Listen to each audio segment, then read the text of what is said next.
Hello, my name is Mike Huner, and I'm going to be working with you through this next section in Chapter 4C, where we're going to be talking about compacting asphalt gyratory samples, as well as running bulk-specific gravity testing and maximum-specific gravity testing. So first of all, to get started, let's define a few of these terms that we're going to be talking about today. First, our maximum specific gravity test, the nomenclature there, the Gmm, which stands for gravity mix maximum. That refers to the relative maximum specific gravity of an asphalt mixture at the theoretical maximum, or zero air void state. This is a condition where we have zero air voids in that compacted sample. The next topic is the bulk specific gravity, or GMB, gravity mix bulk, which refers to the relative specific gravity of a compacted asphalt mixture as compared to that of water. And on that point, for both of these tests, you're going to see that you're going to be utilizing water at a set temperature, which is important, 77 degrees Fahrenheit, to help determine that specific gravity of those two types of mix. Some typical mix values for these two different gravities. Our bulk specific gravity typical values range between 2.300 and 2.500. For our maximum specific gravity, typical values range somewhere in the neighborhood of 2.400 and 2.600. Now these value ranges are very dependent on specifically the aggregate specific gravity. So the heavier the aggregate, the higher the value will be. The lightweight aggregates, the lower those values will be. So again, these are just relative ranges of what you would expect. Before we get to those test procedures, the first thing we want to talk about is compacting specimens, how we form or mold or shape those compacted mix samples. To do this, we're going to be utilizing a standard test procedure, AASHTO T312, to compact our samples. We refer to this as a gyratory compaction. There's a screenshot there, a picture of a typical gyratory compactor. So there is a test standard that we'll be following.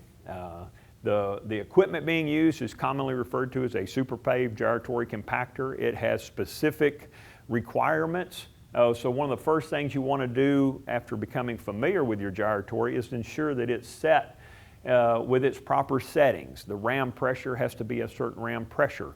The number of gyrations you're going to be performing for your compaction depends on the mix type that you're testing.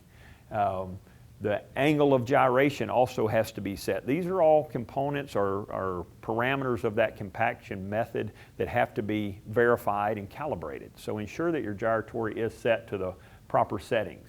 And then obviously as well, depending on the mix type that you're going to be testing that day or compacting, and ensure that that number of gyrations is set in the machine when you're ready to compact. Also, in preparation for compaction, you want to make sure that the gyratory molds are being preheated in an oven, and that oven is set to compaction temperature. So whatever that mix type is, the specifications are going to designate compaction temperatures. Set your oven to that temp, have the molds clean and ready to go and set in that oven as well in advance of compaction to ensure that they're at compaction temperature. Okay? The mixture that you're going to be testing that day, once you split out or quarter down enough mix for those 3 gyratory samples, you're going to put that mix into an oven at compaction temperature to allow it to heat up and be workable. Once that mix is workable, you're going to split out into those different pans or containers 3 individual samples to be compacted for gyration. For each sample, once you split out an appropriate weight for one particular gyratory sample, you're going to place that into a separate pan with a thermometer and place that sample back in the oven. Because once you quarter down or split out those samples, they are going to cool down some, so we want to ensure that we bring them back to compaction temperature before we place them in the gyratory.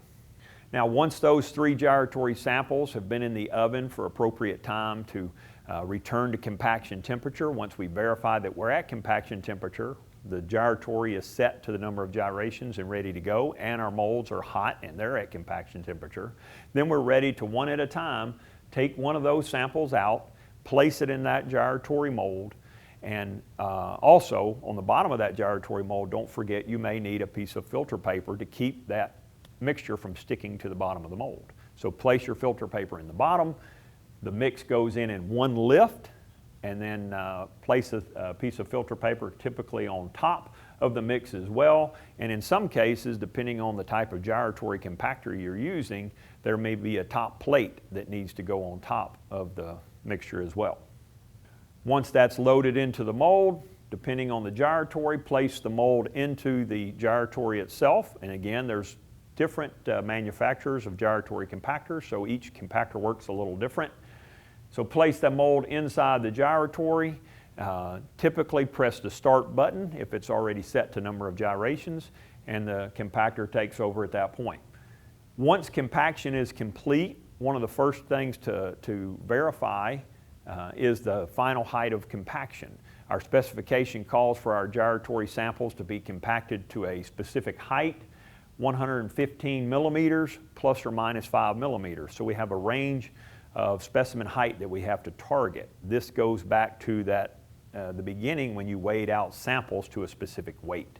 That's why you would need to go by your specifications or your job mix formula. It should designate how much material to weigh out for one gyratory compactor. So we want to make sure that we hit that compaction height range. So to help demonstrate this, we've got a video for you to watch. So I'll set that up and talk you through it. Okay, so what we see here in the video, our technician is weighing out enough material for one gyratory sample. So he's referred to his job mix formula sheet most likely, and he's determined how much material he's going to need.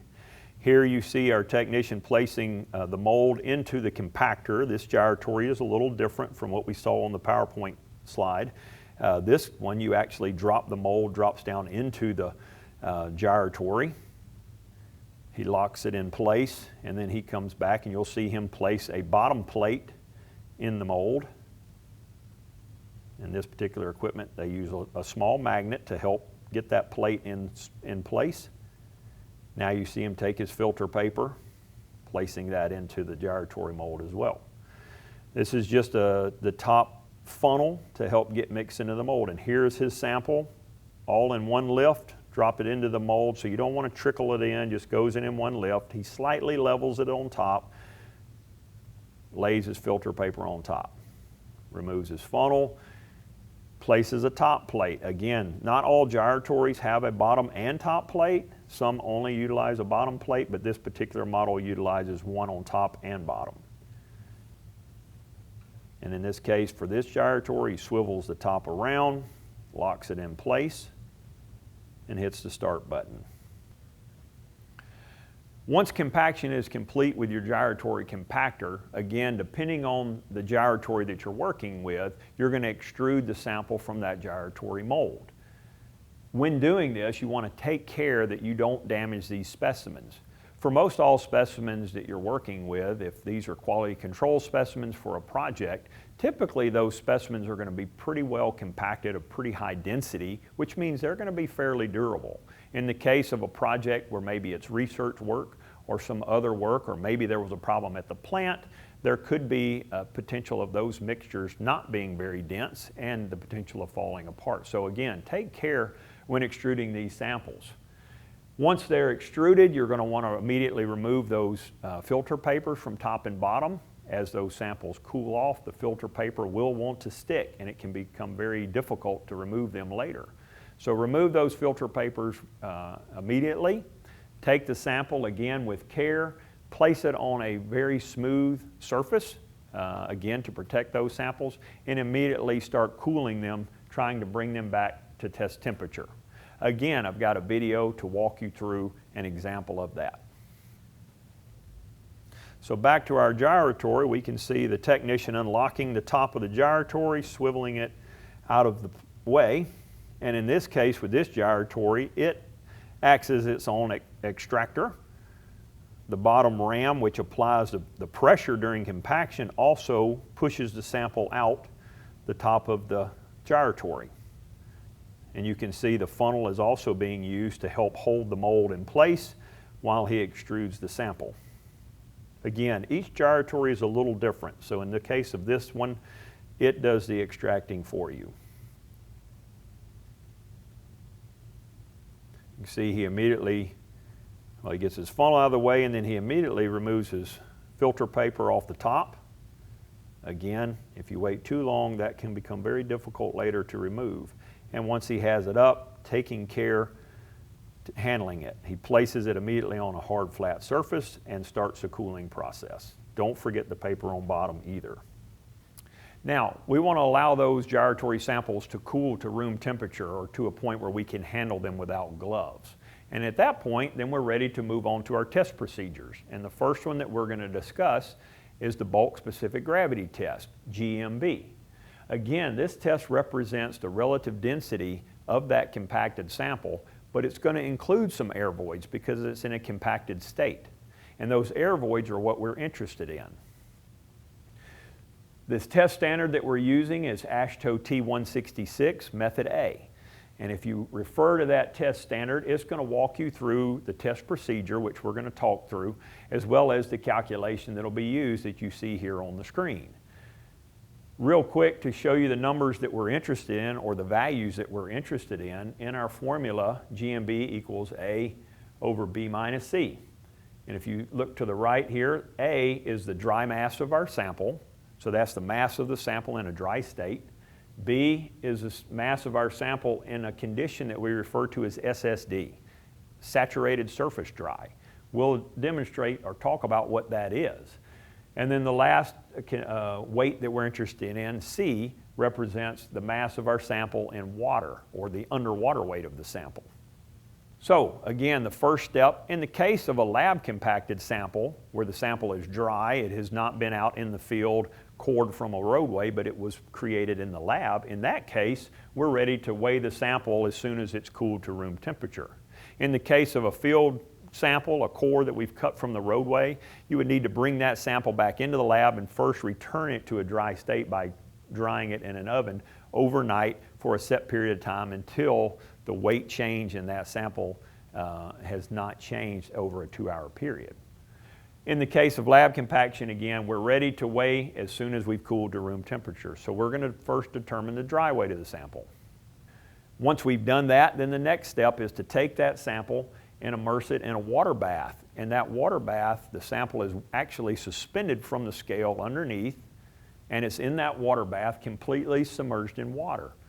That water, again, as I mentioned before, is critical. We want that water to be at a certain temperature, 77 degrees plus or minus 3 degrees Fahrenheit. I don't know if I said it before, but the reason is at that point we know that our specific gravity of water is 1 gram per cubic centimeter, and we need it at that temperature to give us an accurate calculation. So it's important that we monitor our water bath temperature. When that sample is immersed in water, the specification calls for the sample to remain in water for 4 minutes, plus or minus 1 minute, so somewhere in that 3 to 5 minute range. But it's a recommendation is whatever time you use for the first sample, to use that same time for all 3, just to create some consistency and cut down on variability. Once you've established that time, if it's 4 minutes, record that mass of that sample, and then you can remove it from the water bath. And then once that sample is removed from the water bath, this next step is critical that it's done immediately upon removing the sample from the water bath. We're now trying to determine the other weight, that saturated surface dry weight. So what that means is the sample is saturated because it was in the water bath for 4 plus or minus 1 minute, but we want to dry the surface of the sample. And to do that, we're going to utilize a damp towel. So not a towel that's completely dry, not a towel that's soaking wet. So we want a towel that's partially damp, okay, so it doesn't act like a sponge, like a very dry towel, or it's not so wet that it can't really dry the sample on the surface. So we're just drying the surface of the sample relatively quickly. So we don't want to take our time drying the sample. We want to do it relatively quickly and then take that final weight that we refer to as that saturated surface dry weight. So again, we've got a video demonstrating this for you. So here's our technician, and he's checking his water temperature bath, or his temperature of his water bath. Here's his dry weight. He's recording that dry sample weight on the scale. He's now taking the sample. He's going to gently as possible place the sample or submerge it in the water bath. And obviously you want to, as gentle as possible so you don't disturb the water, which makes the scale take longer to settle out. He's going to leave it in the water for that 4 plus or minus 1 minute. He's making sure his towel is ready to go. He's pre-dampening that towel some, so again, it doesn't act like a dry sponge sucking water out of the sample. Once he records his submerged weight, he removes the sample.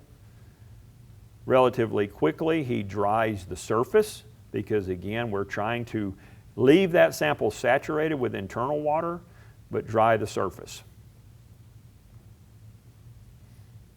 And then once he's done that, he's going to then take that final weight, that SSD, saturated surface dry weight. Okay, so now that you've determined those 3 weights, we can come back into the formula to calculate our bulk specific gravity value. So again, the 3 weights that we were interested in, the dry mass A, SSD mass B, and the mass in water C. So you can see here we've given you some masses to use to calculate in this example. So our dry mass is 4,790.3 grams, our SSD mass of 4,792.7 grams, and our submerged or our mass in water of 2,807.4 grams. So with those numbers, we plug them into our formula, finish our calculation, and we get a bulk specific gravity value of that one compacted specimen of 2.413, and that's grams per cubic centimeter. So again, if you remember for water, water is 1 gram per cubic centimeter at 77 Fahrenheit. So essentially this sample is 2.413 times the weight of water. So you're going to calculate that GMB, or that bulk specific gravity, for each of 3 gyratory samples. So you'll compact 3 different gyratory samples, all to the same number of gyrations, cool them down, and run the bulk specific gravity test on each one. You're going to determine the GMB for each sample. Then you're going to average each sample to come up with one average GMB that represents those 3 samples. And that's the value we're going to use in conjunction with GMM, that we'll talk about in just a second, to calculate our air voids in our mixture. Now that you've determined 2 more test samples, we give you as an example some numbers for those. And so now what we need to do is determine an average bulk specific gravity for the 3 compacted samples, but we need one number or an average to use later to calculate our air voids. So earlier we calculated a sample 1 is 2.413. We're going to give you numbers for samples 2 and 3 of 2.412 and 2.409. So with those 3 different samples, we're going to plug them into our formula to determine an average GMB for that mixture. So we plug them into our formula, 413, 412, 409, add them together, divide by 3. We get an average bulk gravity then for that mixture of 2.411. Again, this is the average for that mix. We're going to use this number later with our GMM value to calculate our air voids. So on to that last test, or that next step that we need. GMM, the maximum specific gravity of the mix. Again, this represents the relative specific gravity with no air voids, as tight as you could compact the mix. To do this, we test our mixture according to AASHTO T209, standard test procedure. Again, we're trying to determine specific gravity as if there were no air voids in the mix. We use that value in conjunction with that average GMB value to determine air voids in a compacted sample. So that same mixture where we weighed out to make 3 gyratory samples, that exact same mix, we're going to also weigh out a sample for running maximum specific gravity. Depending on the type of mixture, there may be extra attention needed because we're going to take this mix and cool it down to room temperature. As it cools, it's going to want to stick together. Well, we're trying to determine a 0 air void state, so we don't want any conglomerations where the mix can trap air inside. So the specification tells us we have to break up conglomerations any larger than 1/4 of an inch. So as we're cooling the sample, we're going to have to keep an eye on breaking it up so that we don't have conglomerations. Once that sample is cool, we're going to be taking weights of it. But our first step is to determine the dry mass of our rice bucket, the container we're going to use to take all of our weights. So we have our rice bucket as seen in the picture here. We want a dry mass of that so that with no sample inside and it's not wet, dry mass. Then once we've cooled our sample down to room temperature and it's not sticking together anymore, we're going to put that sample into that rice bucket and then determine a combined mass of the rice bucket with the sample inside. So again, now we're going to determine a dry mass of sample. So here's our technician pouring the sample out on the table in front of the fan. At this stage of the game, he's simply cooling the sample down, trying to prevent it from sticking, getting it to room temperature. So at this point, you don't want to lose any sample, but you haven't taken any weights yet, so if a small piece here or there is lost, it's not that detrimental. But again, care needs to be taken to try to maintain the entire sample as much as possible. So he's cooling the sample as he's continuing to work with his hands, keeping it broken up until it's cooled all the way down. Here's his rice bucket. He's determining a dry weight, no sample. He records that weight. Now he takes his cooled down sample, completely broken up, puts it into the rice bucket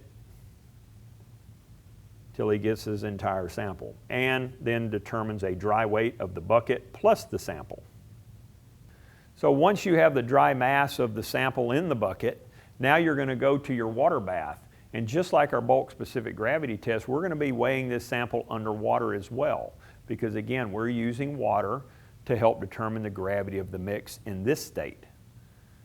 So the first you see in the picture here, our technician is adding a little water to that bucket with the sample inside so that he's completely covering that sample with water. Again, care needs to be taken to ensure that the water again is at that 77 degrees Fahrenheit so that we have a particular density or specific gravity of our water.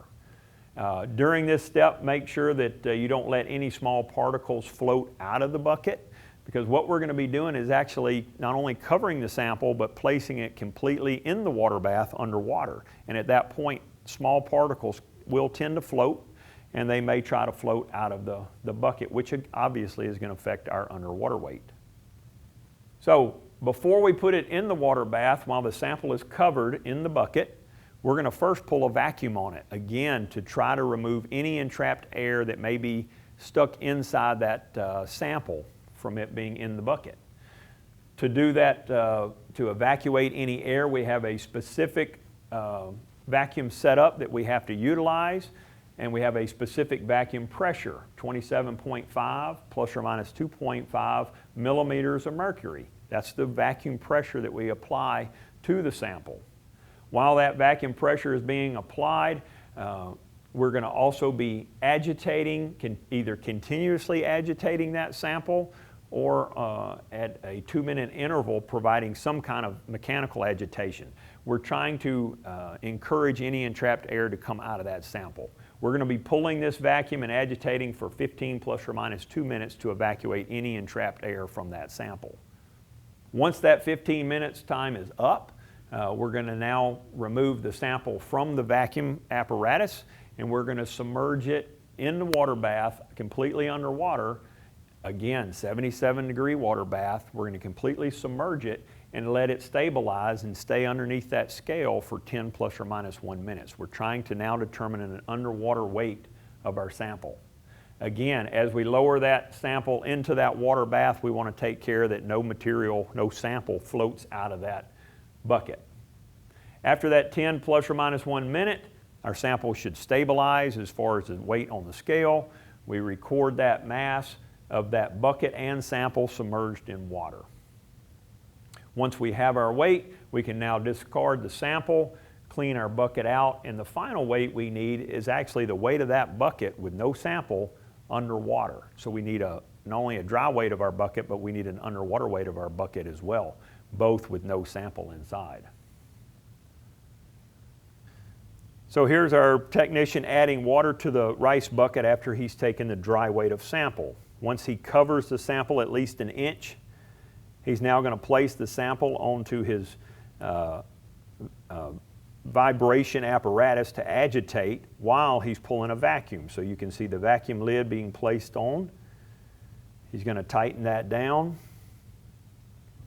And this apparatus is also going to provide that agitation during that 15-minute vacuum. Again, this step is to ensure that we suck any air, entrapped air, out of that sample. He establishes his vacuum pressure.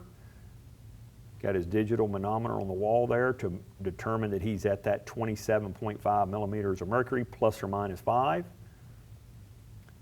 And he wants to keep that vacuum for that 15 minutes while agitating. Once he's done with the vacuum, he now goes immediately to his water bath, and as careful as possible, he's going to submerge this entire sample and bucket underwater. This is the step where you want to take care that sample does not float out of the bucket. Suspend it under the scale for that 10 minutes until it stabilizes. Once you have that final weight, we're now ready to go to our calculation to determine maximum specific gravity. To do that, here's our formula that we're going to use to calculate the GMM value. Looking at the bottom here, we see what those inputs are for our formula. The letter A represents the mass of the bucket in air, so that's just the dry mass or the dry weight of the rice bucket with no sample. The letter B, that represents the mass of the bucket in water, so that's the underwater weight of the bucket, again, with no sample inside. And then the letter C represents the mass of the bucket and the sample in air. That's the original dry weight of sample that we determined before we submerged it in water. And then finally, the letter D represents the mass of the bucket and the sample underwater after we vacuum saturated the sample. Okay, now that you've run your GMM test, you have your 4 weights that we need for our calculation. So you can see here on the screen, we need our dry bucket weight. We give you that as 2,322.7 grams. We need our wet bucket weight, or the bucket in water with no sample. That weight is 1,464.5 grams. Then we have our bucket and sample dry in air, no water, 4,421.2 grams. And then our sample and bucket both submerged underwater after the vacuum of that sample. That's 2,721.5 grams. With those 4 weights, we plug that into our GMM formula, walk through that calculation, and you should arrive at an answer, or a GMM, maximum specific gravity value, of that mix of 2.494. With that number, we're going to use our average bulk specific gravity number from our compacted samples to be able to determine a maximum, or an air void content, a GMM value. So with that, we've reviewed how to compact gyratory samples, run the maximum specific gravity test as well as the bulk specific gravity test. If you have any questions on these, just ask your facilitator and they should be able to help you out with any further questions.